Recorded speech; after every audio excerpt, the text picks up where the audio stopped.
Shalom saudara, beberapa dari kita mungkin pernah merasa ada hambatan dalam pertumbuhan iman, sehingga kita sering mempertanyakan, apakah saya sudah mengalami pertumbuhan iman? Dalam edisi Voice of Pentecost kali ini, kita akan membahas tentang bertumbuh harus disengaja. Max Lucado pernah berkata, Tuhan tidak pernah berkata bahwa perjalanan hidup kita akan mudah, tapi Dia berjanji pada saat kita tiba, kita akan merasa bahwa semuanya jadi layak. Kata-kata di atas mengingatkan kita bahwa Tuhan tidak pernah berjanji perjalanan iman kita akan mudah, tapi Ia berjanji bahwa pada akhirnya semuanya akan sepadan dengan perjuangan dalam perjalanan hidup kita. Lalu, apa peran Tuhan dalam pertumbuhan kita? Roma 8 ayat 28-30 berkata, kita tahu sekarang bahwa Allah turut bekerja dalam segala sesuatu untuk mendatangkan kebaikan bagi mereka yang mengasihi Dia, yaitu bagi mereka yang terpanggil sesuai dengan rencana Allah.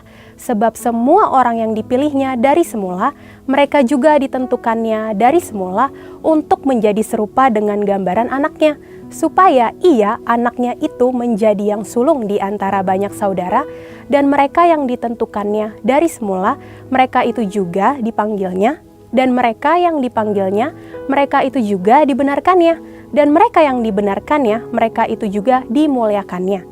Dari 3 ayat ini, kita bisa melihat ada 5 peran Allah dalam pertumbuhan iman kita. Yang pertama, Tuhan yang memilih. Kita adalah orang-orang pilihannya. Kita harus meresponi Dia dengan datang padanya. Yang kedua, Tuhan yang menentukan.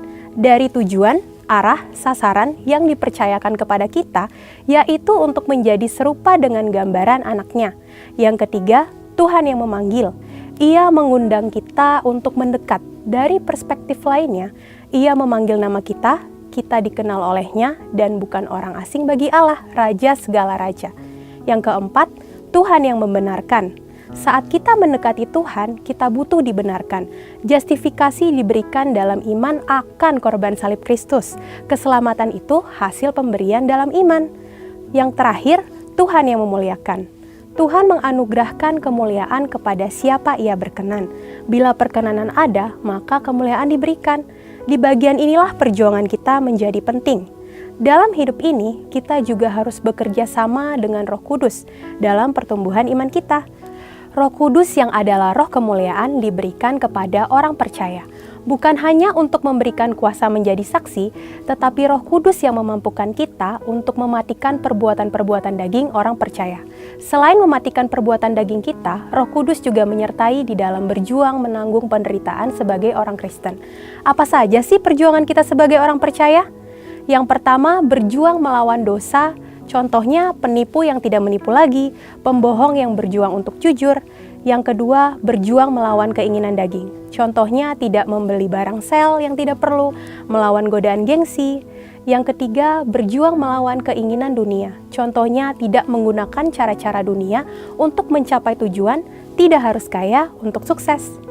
Yang terakhir, berjuang karena menderita atas nama Tuhan. Contohnya, siap dijauhi oleh orang lain karena hidup dalam kebenaran.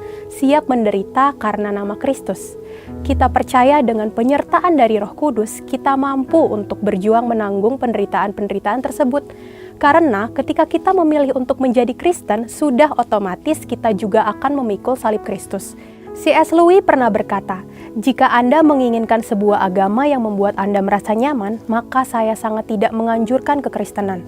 Oleh sebab itu, dengan berbagai perjuangan dan ketidaknyamanan yang kita hadapi sebagai orang percaya, pertumbuhan harus disengaja.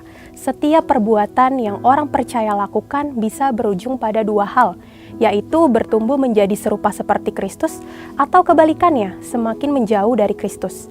Saya berdoa bahwa kita semua bersepakat dengan Roh Kudus untuk mau bersama-sama diubah menjadi serupa dengan gambarnya dalam kemuliaan yang semakin besar. Memang memutuskan untuk berubah menjadi seperti Kristus tidak mudah, tapi Yesus memberikan janji bahwa Ia yang memulai pekerjaan yang baik di antara kamu akan meneruskannya sampai pada akhirnya, pada hari Kristus Yesus. Segala puji dan hormat hanya bagi Dia. Untuk penjelasan lebih lengkapnya dari tim teologi kami, silakan buka link yang ada di atas atau scan QR Code yang tersedia. Maranatha, Tuhan Yesus memberkati kita semua.